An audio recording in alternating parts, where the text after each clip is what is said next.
Костадиновска Стојчевска за прв пат и стана позната на јавноста кога како пратеник се појави во Македонското собрание во скафандер за да гласа, бидејќи беше позитивна на COVID-19.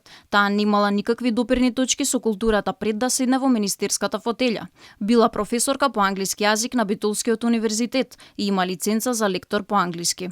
Пред да стане пратеничка, работела и како преведувачка и лекторка, а била вработена и во Агенцијата за електронски комуникации во Битола. Слободно сите нека творат, да се твори во духот на она што ќе го расположи народот и публиката. Оваа изјава се уште ја бранува културната фела. Уметниците преку социјалните мрежи и натаму изразуваат револт. Министерке, книжевноста треба да е форма на отпор. Нејзината улога е да критикува, да провоцира, а не да служи за забава.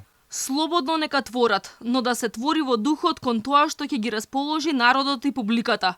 Министерка за култура 21 век. Творам значи расположувам народ. Бисера, ти си срам за македонската култура. Ебати европската иднина. Режисерот Јани Бојаджи пак вели дека станува збор за човек кој воопшто не доаѓа од културата, а со ваквите своји ставови само може да го навлече гневот кај уметниците. Заборава една единствена работа. Таа госпоѓа не е министер за забава, туку министер за култура. Влегуваат во една стапица од која нема да излечат жива глава. Тоа е моментот кога уметниците од спротивставена страна ќе се ги претворат во непријатели. И тоа ќе биде нивниот крај, затоа што се уште во историјата на човештвото не постои пример кога министри победиле уметници. Половината реакции министерката се обиде да се дообјасни. Како министерка, се додека сум јас на тоа место, нема да има цензура во ниту еден проект подржан од Министерството за култура.